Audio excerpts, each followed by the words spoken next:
জন্য আজকে তিথি আজকের উপবাস করে বাবার মাথায় জল ঢেলেছিল। কিন্তু মায়েরা আমাদের স্বামীদের কি ওই ক্ষয়টয় রোগ হয়েছে নাকি? হয়নি তো। তাহলে কি জন্য করেছি এইটা তো জানতে হবে।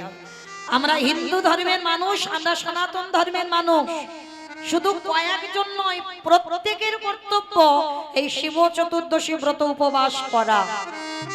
কেন? একটা কথা বলে যাই বাবা, সরাসরি ভগবানের কৃপা অত সোজা নয়।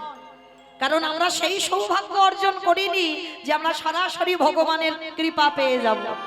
ভগবানের কৃপা পেতে গেলে ভগবান বারবার বলছে, আমি সবথেকে যাকে ভালোবাসি আগে তার চরণ আশ্রয় করো। এই যে আমার বাবা ঠাকুররা বললেন, ভগবান যার চরণ আশ্রয় করে আছে তিনি তো ভক্ত। আর পৃথিবীর মাটিতে, ত্রিলোকের মাটিতে সবথেকে বড় বৈষ্ণব যদি হয় একজন, তিনি হলেন বাবা ভোলানাথ।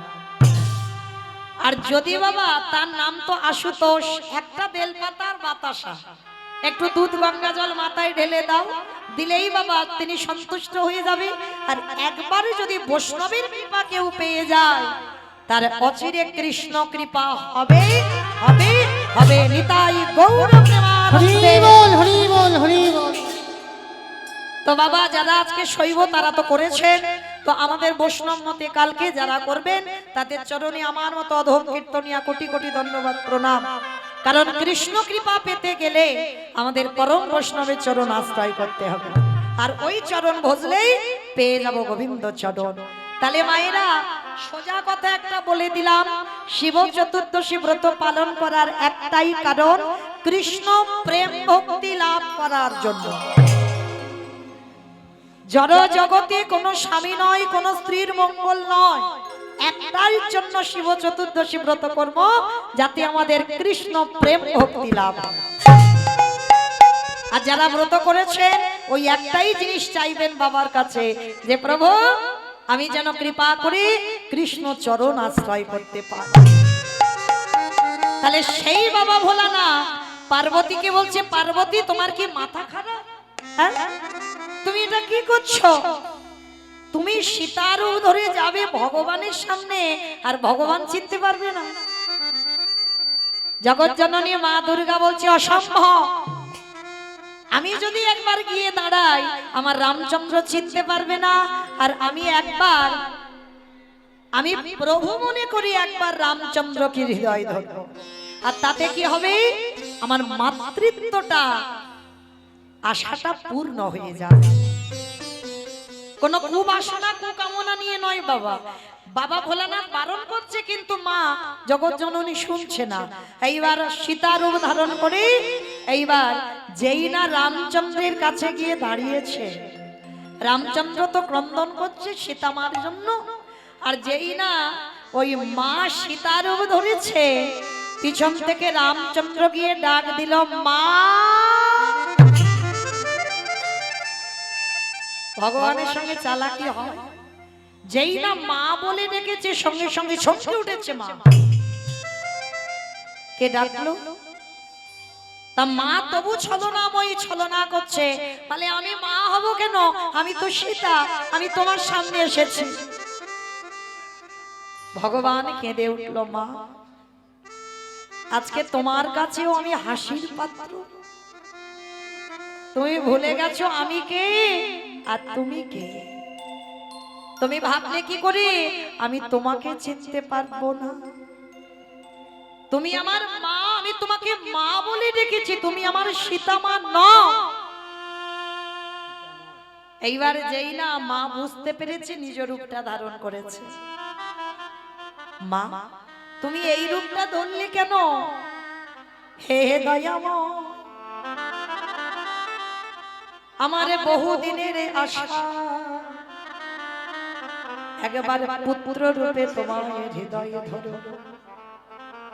এই জন্য আজকের আমি সীতারূপ ধরে এলাম। যদি একবার তোমাকে হৃদয়ে ধরতে পারতাম, আমার মাতৃত্বটা জুড়িয়ে যেত।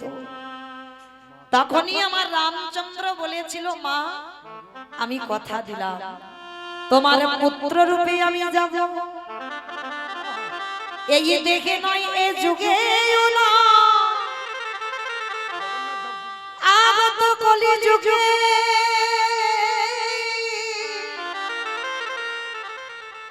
ওই ভোলানাথ হবে সীতানা। আরে মা, সেই দিন তোমার নাম হবে সীতা।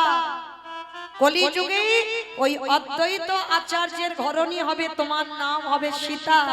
আর ওই সীতা নাম অনুসারে পরম বৈষ্ণব ভোলানাথের কলিযুগে নাম হবে সীতা নাম। আমি এই আশীর্বাদ আমি করে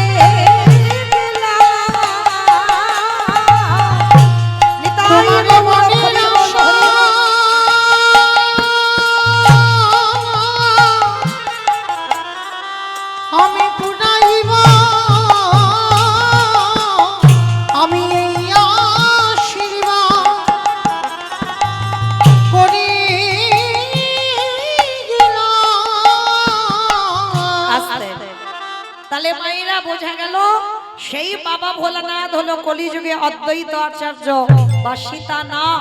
আর জগৎ জননী মা দুর্গা হলো সীতা দেবী। কারণ সীতা রূপ ধরেছিল বলে কলিযুগে মার আশাটা পূর্ণ করে দিল। তাহলে সেই অদ্বৈত আচার্য 12 বছর তুলসী ভাসিয়েছিল বাবা কৃষ্ণকে কলিযুগে ডাকবার জন্য। কিন্তু কৃষ্ণ যে আসবে, কিন্তু কত নম্বর গর্ভে আসবে বাবা সচিমার, এইটা তো জানে না। যার জন্য পরপর সচিমার কোলে বাবা প্রথম 8টা কন্যা সন্তান হয়েছিল। আর যখনই 8টা কন্যা সন্তান হলো, কোনোটা 1 দিনের বাচ্চা, কোনোটা 5 দিনের, কোনোটা 10 দিনের, একটা একটা করে প্রণাম করে আর সচিমার কোলে বসে মারা যায়। নবম গর্ভে বিশ্বরূপ এলো, তাকেও প্রণাম করলো। 16 বছর বয়সে মাকে কাঁদিয়ে চলে গেল। এইবার 10ম গর্ভে নিমাই। আমাইরা এই জায়গাটা এবার একটু আস্বাদন করবেন। নিমাই যখন এলো না, সচিমার মনে ভয়, ওই অদ্বৈত যদি একবার আমার নিমাইকে প্রণাম করে, আমার নিমাইও থাকবে না। এই ভয়ে ভয়ে সব সময় থাকে, কিছুতে অদ্বৈতকে দেখতে দেয় না। কিন্তু বাবা তা বললে তো হবে না, দেখতে তো দিতেই হবে। কারণ নিমাই মনে মনে বলছে, মা, এই গোটা জগতের মঙ্গলের জন্য আমাকে তো যেতেই হবে সন্ন্যাসী হয়ে। শুধুমাত্র আমার একার মঙ্গল নয়, সমাজের মঙ্গলের জন্য আমি সন্ন্যাস নেব। তা এইবার আড়ালে নিমাইকে রেখে, শুধু আড়ালে নয় মা, সচিমা যখন ঘুমাতো না, ওই নিমাইয়ের কোমরে আঁচলটা বেঁধে ঘুমায়, যাতে নিমাই চলে না যায়। অমাইরা, আমাদের ছেলে মেয়েরা মাঝে মাঝে দুষ্টুমি করে না, মারা যদি একলা সংসার হয়, ওই দরজায় জানালায় ছেলেকে দড়ি দিয়ে বেঁধে মা সারাদিন কাজ করে। আর নিমাই ছোটবেলায় এত দুষ্ট ছিল, মা যখন ঘুমাতো নিমাই চলে যাবে, ওই জন্য মা দড়িটা বেঁধে সচিমা ঘুমাতো। আজকে নিমাই মনে মনে চিন্তা করছে, মা, আজকে তোমায় যেতেই হবে, আজকে তোমাকে ছেড়ে আমায় যেতেই হবে। এইবার মা ঘুমিয়ে আছে, একেবারে অচৈতন্য, অঘরে ঘুমাচ্ছে। আর ঠিক সেই সময় কি করেছে জানো? ওই অদ্বৈত আচার্য সুরধনী গঙ্গার তীরে বসে আছে, আর আমার নিমাই মার কোলের কাছ থেকে গুটি গুটি করে উঠে একেবারে ছুটতে ছুটতে সুরধনী গঙ্গায় গেল। তখন আমার নিমাইয়ের বয়স ছিল বাবা মাত্র 5 বছর। আর 5 বছরের নিমাই সুরধনী গঙ্গার তীরে গিয়ে বাবা হরি নামের খেলা খেলছে। আর অদ্বৈত আচার্য দূর থেকে মনে মনে চিন্তা করছে, এই তো প্রভু, এবার আমি দেখব তোমাকে কে আটকে রাখতে পারে, তোমাকে কে ধরে রাখতে পারে। আজকের আমি যখন তোমায় একলা পেয়েছি, আমি তোমাকে প্রণাম করব করব করব। আর নিমাই যখন হরিনাম করছে, আর পরম বৈষ্ণব অদ্বৈত আচার্য পিছন থেকে গিয়ে একেবারে নিমাইয়ের চরণে মাথাটা দিয়ে ষষ্ঠাঙ্গে প্রণাম, চিৎকার করে বলে উঠল নিমা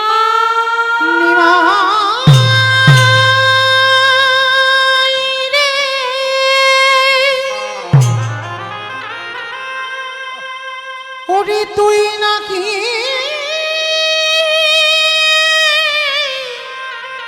কৃপাময়, হরি বাবা, হরি বাবা। একেবারে কৃপা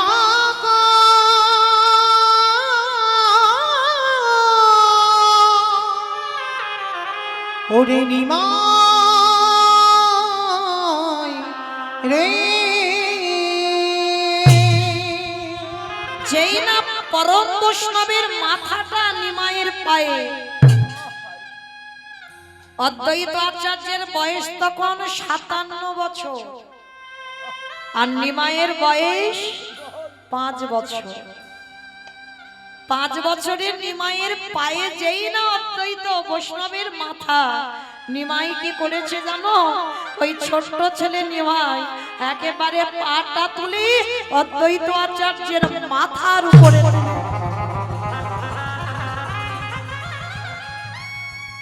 আর জানতে বাকি থাকে বাবাকে ভগবান। 8টা মেয়েকে প্রণাম করলো, মার কোলে বসে মরে গেল। বড় ছেলেটাকে প্রণাম করলো, 16 বছর বয়সে চলে গেল। আর ছোট ছেলেটাকে প্রণাম করতে ওইটুকু বাচ্চা পাটা তুলে আমার মাথার উপরে তুলে দিল। তাহলে এ তো অন্য কেউ নয়, কারণ আমি এমন একজন ব্যক্তি, ছোটবেলায় এই অদ্বৈত আচার্য নবদ্বীপে বাবা এক জগৎজননী মায়ের মন্দির ছিল, আর মায়ের হাত ধরে ছোটবেলায় কমলাক্ষ গিয়েছিল নবদ্বীপে। আর নবদ্বীপে যখন গেল না, নাভাদেবী বারবার বলছে কমলাক্ষ একবার মাকে প্রণাম কর, মানে কালী মন্দির। কমলাক্ষকে বলছে একবার মাকে প্রণাম কর। কমলাক্ষ বলছে ও মা, আমি প্রণাম করতে পারবো না, কারণ আমি যদি প্রণাম করি তাহলে এক্ষুনি মূর্তিটা ত্রিখণ্ডিত হয়ে যাবে। এইটুকু বয়সে তুই মনে করিস কি খুব বড় ভক্ত হয়ে গেছিস? তুই মূর্তিকে প্রণাম করলে মূর্তি ভেঙে যাবে। হ্যাঁ মা, আমি সত্যি কিন্তু বলছি, আমি যদি প্রণাম করি মূর্তি থাকবে না, এক্ষুনি ভেঙে যাবে। আমাকে এরা কি কেউ জানে যে কাকে গর্ভে ধরেছে?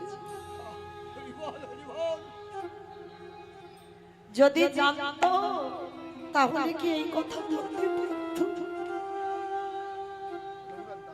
জানে না বলেই তো আজকের এই কথাটা বলবো। নাভাদেবী বলছে কমলাক্ষকে প্রণাম কর তুই। জোর করছে ছেলেকে, ছেলে বলছে ঠিক আছে, তবে মূর্তি যদি ভেঙে যায় তুমি কিন্তু আমায় বকবে না মা। বললাম তো বকবো না, প্রণাম কর। আর যেই না বাবা কমলাক্ষ সবে মাত্র এখনো দেয়নি মাথাটা, সবে মাথাটা নিয়ে আমার ওই কালী মূর্তি ছিল, সবে মূর্তির চরণে প্রণাম করতে যাবে, একেবারে মূর্তিটা মাঝখান থেকে দ্বিখণ্ডিত হয়ে। বাবা পারে কোনোদিন প্রণাম দিতে? কারণ ইনি তো পরম বৈষ্ণব বাবা ভোলা না। তাহলে কি করে পারবে তার পরম স্বামী প্রাণনাথের প্রণামটা নিতে? তাহলে কতটা শক্তি ছিল এই অদ্বৈত আচার্যের। পাথরের মূর্তি ভেঙে গেল, আর এই অদ্বৈতের প্রণামে সচিমার কোলে 8টা মেয়ে মরে গেল, বড় ছেলে চলে গেল। ছোট ছেলে নিমাইকে প্রণাম করলো, নিমাই পাটা অদ্বৈত আচার্যের মাথায় তুলে দিল। তাহলে বলো তো বাবা, জানতে বাকি থাকিয়ে কি? চরণটা জড়িয়ে ধরেছে আর ছাড়ছে না, চোখের জল দিয়ে নিমায়ের চরণ দুটো ভাসাচ্ছে। নিমাই রে,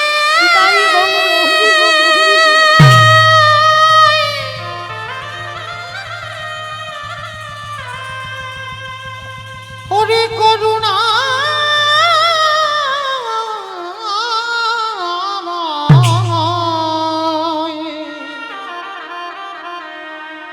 আমায় একেবার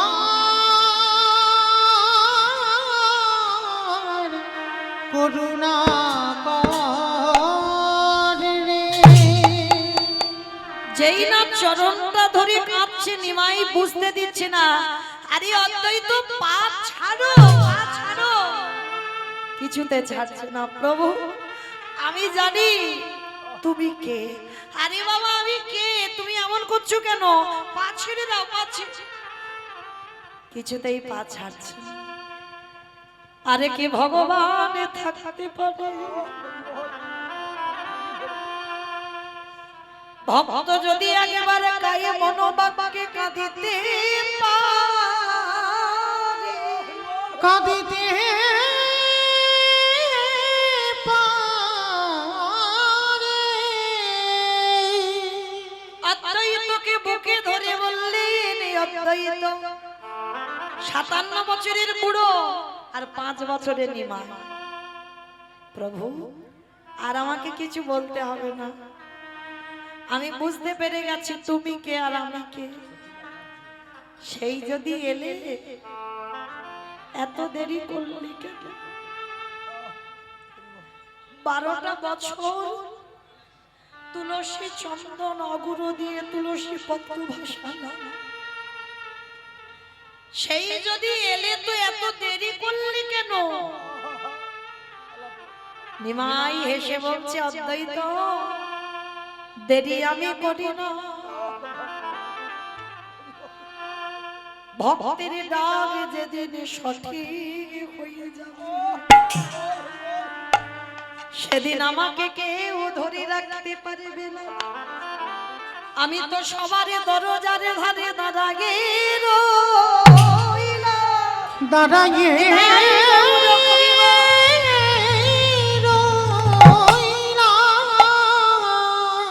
যদি আগে মার নয়ন জলে একেবারে নয়ন জলে কৃষ্ণ তোমার হলামে বলে, হ্যাঁ কৃষ্ণ তোমার হলাম বলে, যদি একজন ভক্ত ডাকার মতো ডাকে আমারে ভগবান কি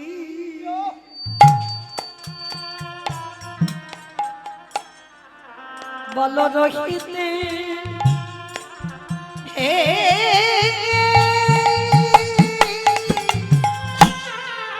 রহিতে পারে যে তাই নয়নে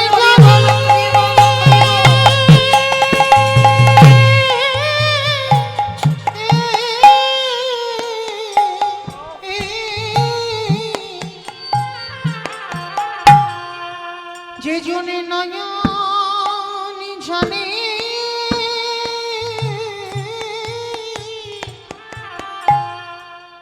ডাকার মতো ডাকিতে পাহাড়ে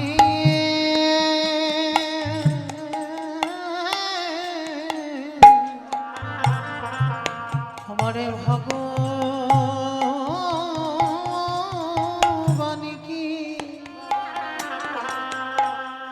ভগবান কি রহিতে পারে। আমারে ভগবান বললেন, ভক্ত গো, আমি মন্দিরে থাকি না, আমি কোনোদিন তীর্থে থাকি না, আমি তীর্থে থাকি না, আমি থাকি ভক্তের হৃদয়ে মাঝে। যদি একজন ভক্ত কাঁদা প্রাণে কৃষ্ণ বলে কাঁদে, আমি তৎক্ষণাৎ তার হৃদয়ে মন্দিরে আমি প্রবেশ করি। যে জনে নয়ন জানে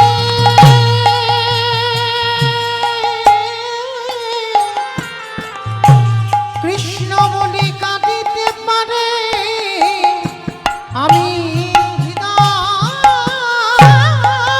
ঘরে তৎক্ষণাৎ প্রবেশ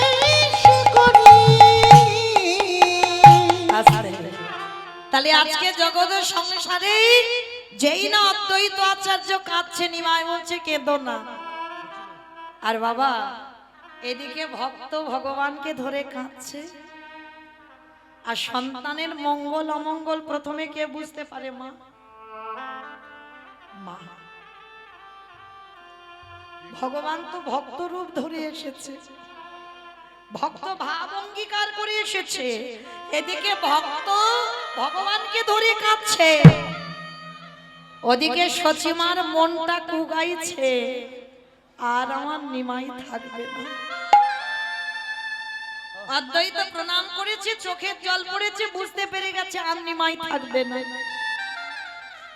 এইবার সচিমা যখন কাঁদছে, সচিমার চোখের জল ভগবানের পাটা ভেসে যাচ্ছে। যখন নিমাইয়ের চরণ ভেসে যাচ্ছে, নিমাই বলছে অদ্বৈত আর কেঁদো না, দাদা ওদিকে আমার মা কাঁদছে, আমি একটু মার কাছে যাই, একটু তুমি দাঁড়াও, আমার মার বড় কষ্ট হচ্ছে, বড় কাঁদছে। ছুটে গেছে নিমাই, মার কোমরটা জড়িয়ে ধরে বলছে ওমা, মা তোমার চোখে জল কেন? মা তুমি কাঁদছো কেন? আচ্ছা বাবা, ডাক্তার যদি বলে দেয় তোমার সন্তানকে তুমি চিকিৎসা করছো কিন্তু বেশি দিন আর থাকবে না তোমার কাছে, যদি মা জানতে পেরে যায় সে মায়ের অবস্থা কেমন হয়?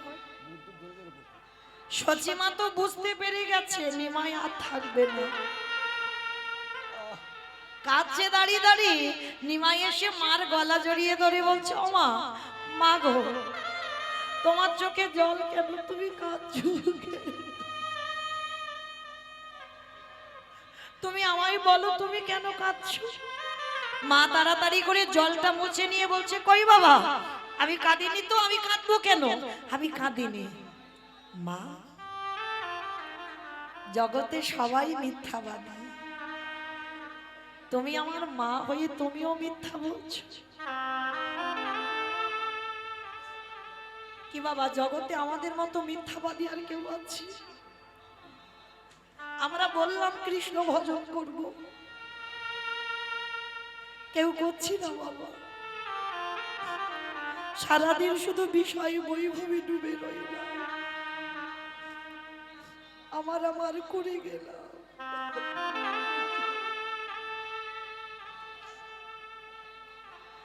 এই বিষয়ে বৈভব না বললে ভগবান যে নেবে না গো।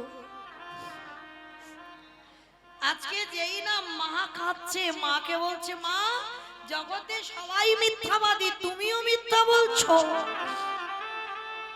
বলে কেন রে নিমাই, আমি কি এমন মিথ্যা বলেছে? বলে মা আমি জানি তুমি কেন কাঁদছো। এইবার মা ঘুরিয়ে ধরেছে, নিমাই তুই যখন গোটা জগতের খবর রাখিস তাহলে তুই তোর মায়ের কান্নার খবরটাও তো রেখেছিস, তাহলে বলতো নিমাই আমি কেন কাঁদছি? তার নিমাই বলছে মা তুমি যে কেন কাঁদছো আমি বলবো, কিন্তু বললে তুমি সহ্য করতে পারবে তো? কারণ আমি তো জানি তোমার কাঁদার কারণটা কি, আমি বলবো তুমি নিতে পারবে তো? নিমাই তোর 8টা দিদিকে হারিয়েছি, বড় দাদাকে হারিয়েছি, তোর বাবাকে হারিয়ে কেঁদে কেঁদে আমি পাষাণী হয়ে গেছি। আমার আর কোনো দুঃখতে দুঃখ মনে হয় না, কোনো শোকে আমার শোক মনে হয় না, আমার হৃদয়টা পাষাণের থেকে আরো কঠিন হয়ে গেছে। বল বাবা, আজ আমি তোর মুখ থেকে শুনবো আজকে তুই আমি কেন কাঁদছি। তবে শোনো মা, আমার কথাটা শুনবার পর তোমার হৃদয়টা ভেঙে চৌচিরে হয়ে যাবে, তুমি শক্ত করে তোমার হৃদয়টা ধরে রেখো। তুমি কাঁদছো এই কারণে তুমি জানতে পেরে গেছো যেদিন তোমার নিমাইয়ের 24 বছর বয়স হবে সেদিন তোমার নিমাই সারা নদিয়াবাসীকে কাঁদিয়ে তোমাকে কাঁদিয়ে চিরজনমের মতো হয়ে যাবে সর্বত্যাগী সন্ন্যাসী। নিতাই গৌর হরি বল হরি বল। যেই না বলল সর্বত্যাগী সন্ন্যাসী, সঙ্গে সঙ্গে নিমাই বলল, তবে মা আমি কথা দিলাম, তুমি না বললে তো আমি যাব না। তুমি যেদিন বলবে নিমাই তুই চলে যাবি, সেদিন চলে যাব। তার আগে জগতে আমার কেউ কোথাও পাঠাতে পারবে না। আর তবে মা আমি যাব বটে, আমার যাওয়ার পর আমি 3টে জায়গায় সর্বদাই থাকব। কোথায় জানো? ওই রাঘবের আলয়ে, ওই নিত্যানন্দ নগরে তারে, ওই না সচি মায়ের রন্ধনশালে। কি গো, রান্না করতে গিয়ে যদি একবার কেউ সচি মাকে স্মরণ করতে পারো, তার রান্না স্বাদই আলাদা হয়। কেন? নিমাই 3টে জায়গায় সন্ন্যাসের পরেও বর্তমান আছে। কোথায়? রাঘবের আলয়ে, নিত্যানন্দ নর্তনে, সচি মায়ের রন্ধনশালা। তা এইবার নিমাই বলছে, ওমা তুমি কেঁদো না, আমি কথা দিলাম তুমি বললে আমি তবে যাব। কিন্তু বাবা আপনারা আমরা তো সবাই জানি, সেই নিমাই 24 বছর বয়সে সন্ন্যাসী হয়ে গেল। তাহলে ভালো করে বিচার করে দেখে, আমরা একটা সন্তান হারিয়ে পাগলিনী হয়ে যায়। আর সচিমার দশাটা কি গো? প্রথমে 8টা মেয়ে চলে গেল, দ্বিতীয়বারে বড় ছেলেটা চলে গেল, আবার ছোট ছেলেটাও চলে গেল। তাহলে কেমন মা অপরাধ করেছিল? নিশ্চয়ই তো বাবা কোনো অপরাধ ছিল, যার জন্য মায়ের এই দশা। অপরাধটা কি জানো? এই অপরাধের কথা শুনতে গেলে বাবা আমাদের যেতে হবে একটুখানি সেই ত্রেতা যুগে রঘুপতি রামচন্দ্রের অবতার, যার জন্য সচিমা কলিযুগে বসে বসে কাঁদছে অতগুলো ছেলে মেয়ে হারিয়ে। তাহলে অপরাধটা করেছিল কবে? শুনে নাও বাবা। যেদিন রামচন্দ্র গেল 14 বছর বনবাস। আচ্ছা বলেন তো মা, 15 বছর হলো না, 10 বছর হলো না, 13 বছর হলো না, একেবারে 14 বছর কেন হলো? কইকেয়ী মা কি স্বামীর কাছে বলতে পারতো না যে আমার রাম 10 বছর বনে যাক, 13 বছর বনে যাক, 12 বছর যাক, 15 বছর যাক, 14 বছর বললো কেন? কি বাবা, কারণ যদি না থাকতো তাহলে 14 বছরের উপরে চাপ দিয়ে বলতে পারতো? তাহলে 14 বছর বলেছে, তার একটাই মাত্র কারণ, দশরথে যখন কোনো সন্তান সন্ততি হয়নি বাবা, পুত্রেষ্টি যজ্ঞ করে তবে তো পুত্র পেয়েছে। যজ্ঞের চারু পান করে, মানে যজ্ঞের চারু মানে পরমান্ন পান করেছিল, পরমান্ন সেবা করে এই রাম লক্ষ্মণ ভরত শত্রুঘ্নের জন্ম হয়েছিল।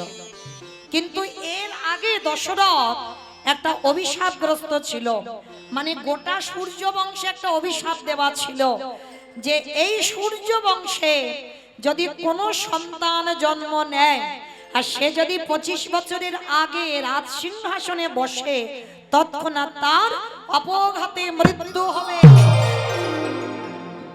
অভিশাপ দিয়ে রেখেছিল। আর সেই অভিশাপটা শুনে দশরথ হেসে কথাটা উড়িয়ে দিয়েছিল। হায় হায় হায় হায়, কাকে অভিশাপ দিচ্ছ? আমার সূর্য বংশে তো কোনো বংশধরই নেই। পরে বাবা যজ্ঞ করে যখন রাম লক্ষ্মণ ভরত শত্রুঘ্নকে পেল, আর ছেলেটাকে পেয়ে আনন্দে ভুলে গিয়েছিল বাবা দশরথ অভিশাপের কথা। কিন্তু মনে ছিল শুধু একজনে, সেটা হলো বাবা কইকেয়ী মা। মায়েরা একটা কথা বলি, যদি এখানে কেউ সৎ মা হয়ে আছো, যদি কেউ সৎ মা হয়েছ, তো চেষ্টা করো মা যেন কইকেয়ী মার মতো সৎ মা হও। সৎ মা মানে কি? কথাতেই উত্তর বেরিয়ে যাচ্ছে, দেখেন, সৎ মা, হৃদয় তার পবিত্র হবে, হৃদয় তার সৎ হবে। মনে রেখো মা, যে যার হৃদয়ে মাতৃত্ব থাকবে, শুধু নিজের ছেলেটা ছেলে আর অন্যের ছেলেটা ছেলে নয়, সেটা কোনোদিন মায়ের হৃদয়ে আসে না। যদি তুমি প্রকৃত মা হও, তোমাকে যদি কেউ মা বলে ডাকে, তুমি নিজের ছেলেকে যেমন চোখে দেখবে, তার থেকে বাবা বেশি চোখে দেখতে হবে অন্যের ছেলেটাকে।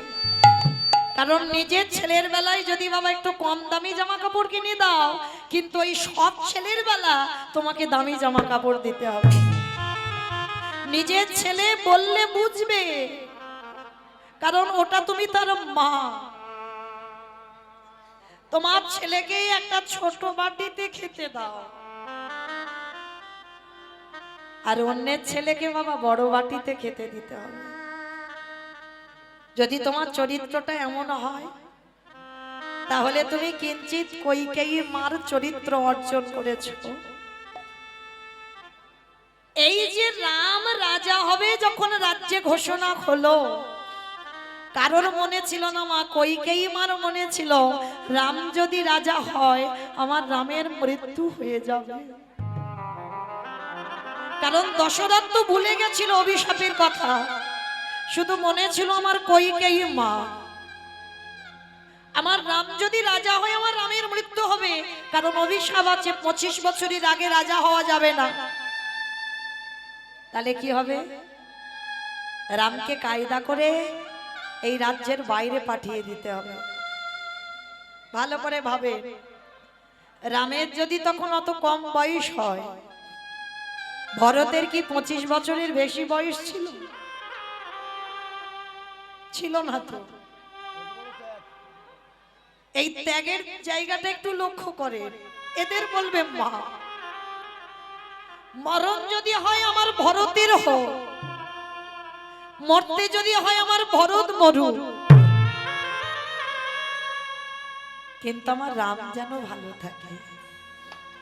এত বড় কথা কইকেয়ী মা কাউকে বলতে পারেনি, কিন্তু আমার রাম জানতো। ওই বনবাসে যাওয়ার আগে রাতের অন্ধকারে কইকেয়ী মাকে গিয়ে বলেছিল, মা আমি যদি বনবাসে না যাই, আমার জন্য কত যোগী মুনি ঋষিরা যুগ যুগ ধরে তপস্যা করছে, আমাকে পাবার জন্য কঠোর পরিশ্রম করছি, কবে রামের চরণ পাবো। আর আমি যদি অযোধ্যায় রাজ সিংহাসনে বসি, তাহলে তো আমি এদেরকে উদ্ধার করতে পারবো। তাই কৃপা করে তুমি একমাত্র আমার সেই মা, যে কথাটা কাউকে তুমি না বলে তুমি আমাকে বনবাসে পাঠাও। আর কইকেয়ী মা এই কথাটা গোপনে রেখে রামকে বনে দিল, ভরতকে 14 বছরের ভরতকে বনবাসে দিয়ে, হরি বল, রামকে বনবাসে দিয়ে ভরতকে রাজ সিংহাসনে বসালো। আর যেদিন আমার রাম ফিরেছিল বাবা অযোধ্যায়, অযোধ্যায় তো সাজো সাজো রব। যেদিনটা বাবা আমরা কালী পূজার দিন, দিওয়ালি, ওই দিন রামচন্দ্র ফিরেছিল বনবাস থেকে। যার জন্য বাবা ঘরে ঘরে মোমবাতি জ্বালা হয়, ঘরে ঘরে প্রদীপ জ্বালানো হয়। কেন? অযোধ্যা থেকে রাম চলে গিয়েছিল, সেদিন থেকে অন্ধকার নেমে এসেছিল। আর যেদিন রাম আসবে, সারা অযোধ্যা চারিদিকে বাবা ওই প্রদীপ মোমবাতি চারিদিকে আলোয় আলোকিত হয়েছিল, সোনার মতো ঝলমল করছিল। আজকে রাম ফিরে এসে দরজায় দাঁড়িয়েছে, দরজায় দাঁড়িয়ে শুধু একটাই কথা ডাক দিয়েছিল, মা মা গো,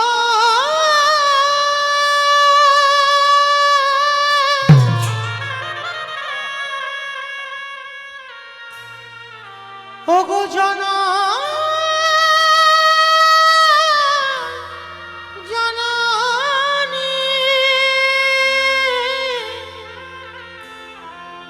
একেবারে দেখা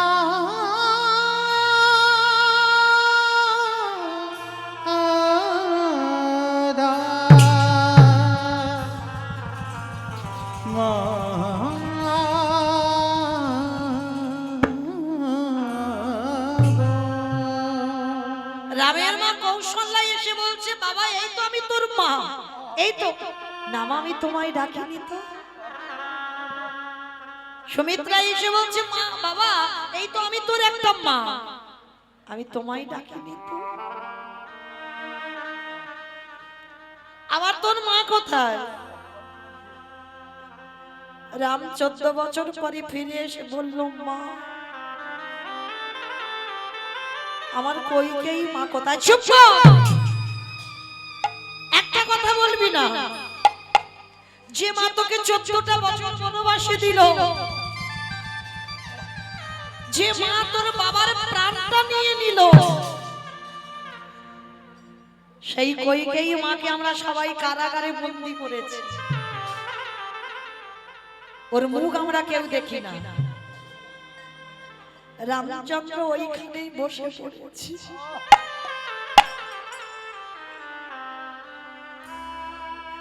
এটা কি করেছে তোমরা? আমার কইকেই মাকে কারাগারে দিয়েছে। হ্যাঁ দিয়েছি।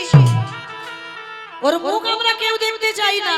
আর ভরদর মাকে তো কবে ত্যাগ করে দিয়েছে, ওর মার মুখ দর্শন করে না, রামকে বনে দিয়েছে বলে। এত বড় ত্যাগ একবারও কাউকে বলিনি বাবা। আমি রামের মঙ্গলের জন্য রামকে বনে পাঠিয়েছি, একবারও কাউকে বলিনি।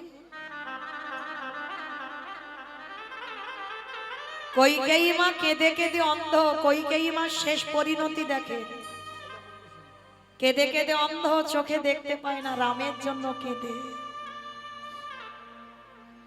শুধু ওই কারাগারে খুঁজে বেড়াচ্ছে রাম, আমার রাম এলি বাবা। ওরে রাম রে,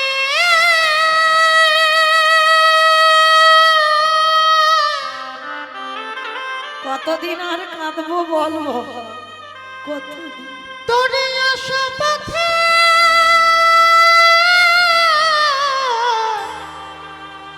নয়ন দিয়ে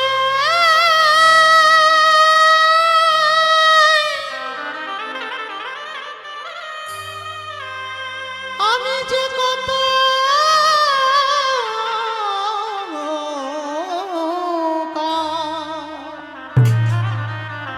আমি যে কত কাটিয়ে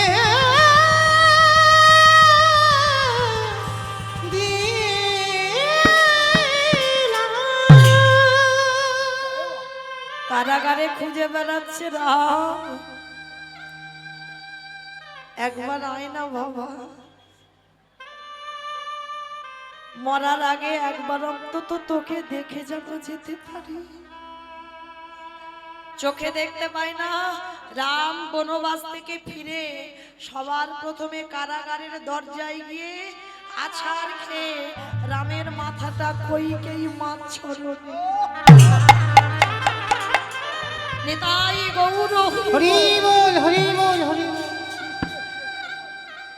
যিনি বিশ্বের স্রষ্টা মালিক ভগবান, তার মাথাটা পড়েছে কইকেই মা চরণ। কে কে আমার পা দুটো জড়িয়ে ধরলি? কে? সর্বাঙ্গে হাত বুলাচ্ছে, চোখে তো দেখতে পাচ্ছে না। রাম বলে উঠলো, মা। কে? কে আমায় মা বলি ডাকলো? কে তুই? আমি তোর রাম, নয়ন জলে মায়া।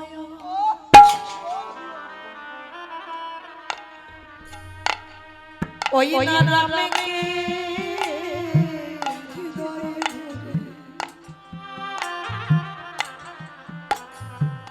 কাঁদে আর বলে, খোকা রে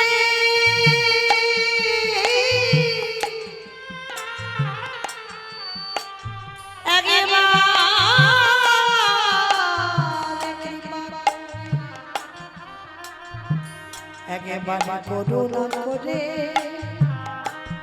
তুই একবার আমার দৃষ্টি শক্তি ফিরাই দে। ওরে রাম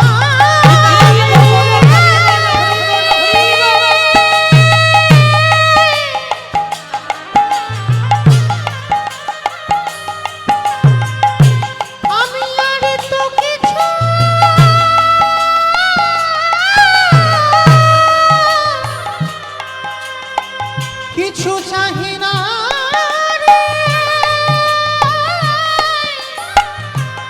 একেবারে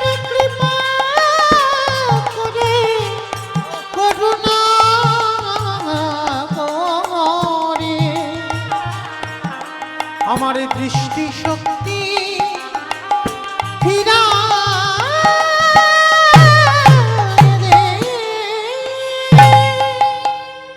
আমি ভক্ত বড় ও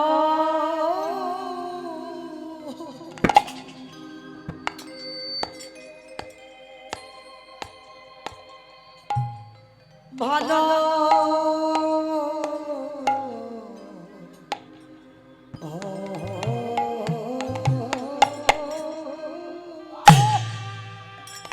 ভালোবাসি আমি যে ভক্তের লাগি হরি বল প্রেমানন্দে হরি বল হরি বল হরি বল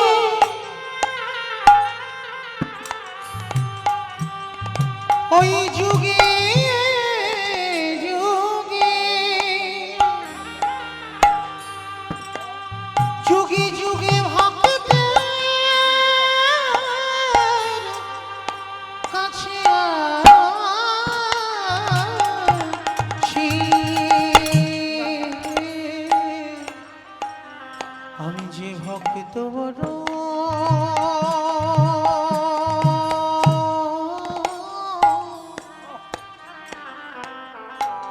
ভালো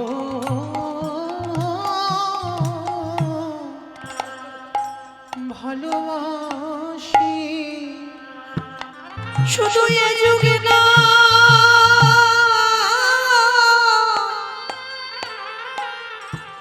প্রতি যুগে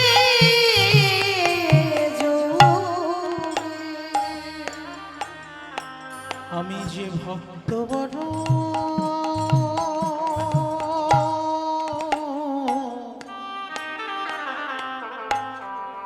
বড় ভালো ভালোবাসি যে করে আমার আশ তারে করে সমনা তবু যদি না ছাড়ি আমার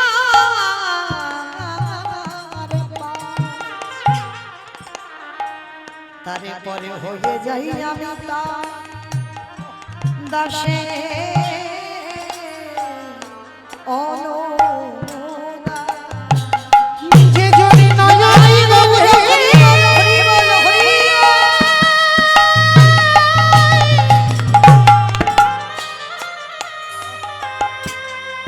একবারে কৃষ্ণ তোমার হলাম বলে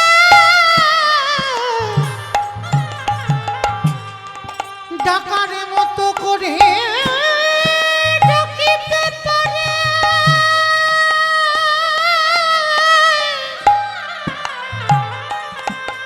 আমি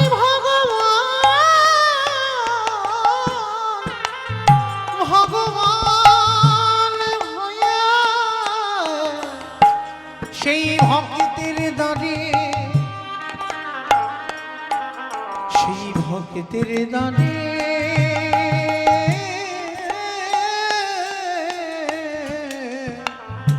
বাধা পড়ি আস্তে।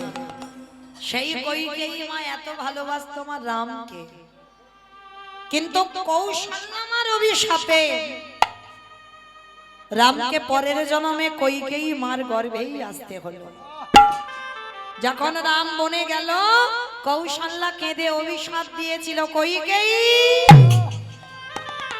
আমি তো 14 বছর কাঁদবো তারপরে রামকে কোলে পাবো। একদিনে যদি আমার রামকে আমি ভালোবেসে থাকি তোকে আমি অভিশাপ দিয়ে রাখলাম 14 বছর পরে রাম ফিরে পাবো। কিন্তু আমি একজন মা হয়ে তোকে অভিশাপ দিলাম যতবার তুই জগতে সন্তানের জননী হবি ততবার তোকে জনমে জনম পুত্র হারা হতে হবে। ওরে কইকেই হরি বল, হরি বল। তোকে জনমে জনম পুত্র হারার যে কি যায়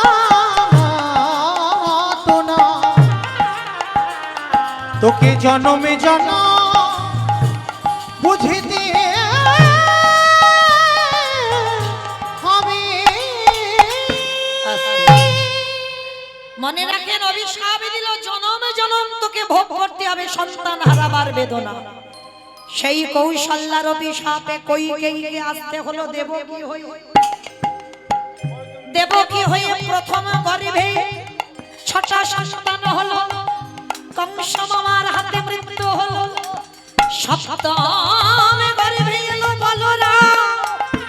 ওই বসুদেবের প্রথমা পত্নী রোহিণীর গর্ভে চালনা হলো। অষ্টম গর্ভে এলো কৃষ্ণচন্দ্র।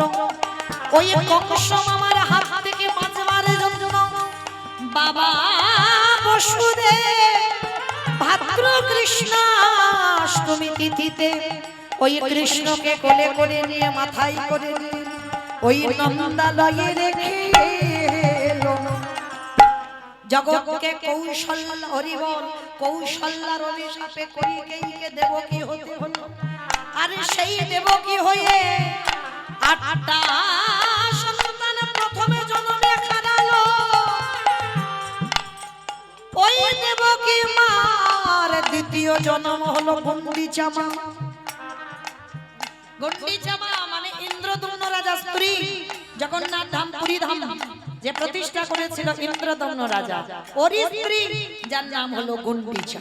আর ওই গুন্ডিচা একটা নয়, দুটো নয়, তিনটে নয়, 10টা নয়, কটা 18টা সন্তান হলো। যারা যাবেন দেখবেন 18টা ছেলে মাথার রক্ত দিয়ে 18 নালা হয়ে আছে। জগন্নাথ দেখলে হবে না, জগন্নাথ দেখতে গেলে আগে 18 নালা দেখতে হবে। 18 নালা দেখবার পর ওই যে জগন্নাথ ধামে গিয়ে গরুর ধ্বস্তম্ভ ওইটাকে প্রণাম করতে হবে, তারপরে তোমার জগন্নাথ দেখায় ফল মিলবে। তাহলে গুন্ডিচার 18টা সন্তান হলো। 18টা ছেলের রক্তেতে হলো 18 নালা। ভেবে দেখেন বাবা, হিসাব করে রাখবেন। প্রথম জন্মে 8টা গেল দেবকী, দ্বিতীয় জন্মে গুন্ডিচা হয়ে 18টা সন্তান গেল। সেই গুন্ডিচা মার তৃতীয় জন্ম হলো নদিয়ার মাটিতে। ওই নীলাম্বর চক্রবর্তীর কন্যা শচী ঠাকুরানী। শচী মায়ের প্রথম 8টা কন্যা সন্তান মারা গেল। যেটার কথা আগেই বললাম, অদ্বৈতের প্রণামী 8টা মেয়ে মরে গেল। বড় ছেলে বিশ্বরূপ সন্ন্যাসী হলো। ছোট ছেলে নিমাই এলো।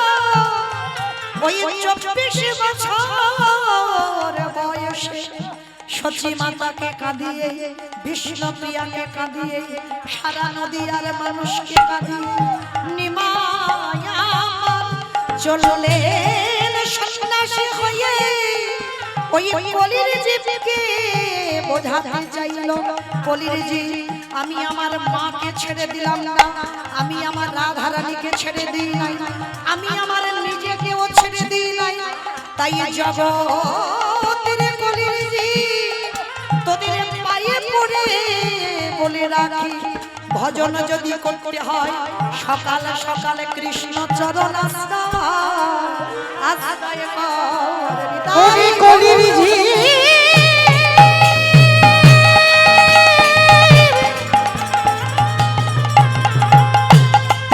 তোদের হাতে ধরে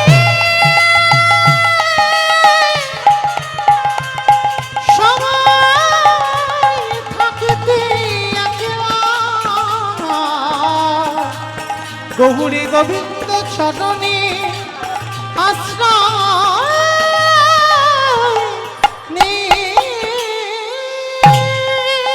আসলে তাহলে পরিষ্কার বোঝা গেল মা কৌশল্যার নন্দন রামকে 14 বছর বনে দেওয়ার অপরাধে সেই কৌশল্যার অভিশাপে প্রথম জন্মে দেবকী হয়ে 8টা গেল, দ্বিতীয় জন্মে গুন্ডিচা হয়ে 18টা গেল, তৃতীয় জন্মে শচী ঠাকুরানী হয়ে 10টা চলে গেল। তাহলে কাঁদালে কাঁদিতে হয় এ কথাটা মিথ্যা নয়। ব্যাংকে টাকা রাখলে বাবা যেমন সুদে সুদে আসলে বেড়ে যায়। যদি কেউ আমরা অজান্তে অপরাধ করে ফেলি, সেটাও বাবা ব্যাংকের টাকার মতো সুদে আসলে বেড়ে যাবে যাবে যাবে। তাহলে যদি এই সাধু সঙ্গ করা যায়, ভক্ত সঙ্গ করা যায়, তাহলে বাবা যদি কিঞ্চিত আমাদের খণ্ডন হয়। তবে ভজন করলে হবে না, কি করতে হবে? ভক্ত চরণ তলে গড়া গো দিদা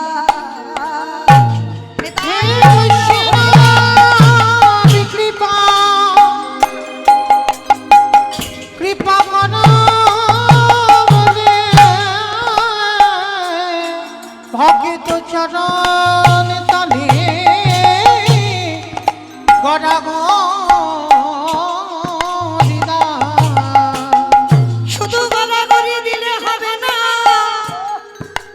ওই ভক্ত পদ ধুলা অঙ্গে নিতে হবে। কেন? এ তো ধুলা নয়, এ তো ধুলিও নয়, এ যে হলো গোপীর পদ ধুলা। এই ধুলা মাখিয়াছিল নন্দের দাদা কালা। তাহলে এ ধুলো না, তাহলে ভগবানের কৃপা পেতে গেলে যারা আজকের উপবাস করে বসেছ, ভক্ত চরণ তলে গড়াগড়ি দাও। শুধু গরম তলে গড়াগড়ি দিলে হবে না, ওই ভক্তের পদ ধুলা লই আজ অঙ্গে মাখো, অঙ্গে মাখোয়া নয়ন জলে ভাসো। হে নিতাই গৌর কৃপা।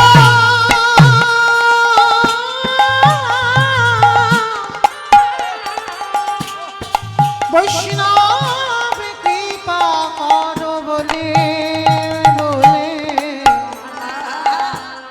অঙ্গে মাখয়া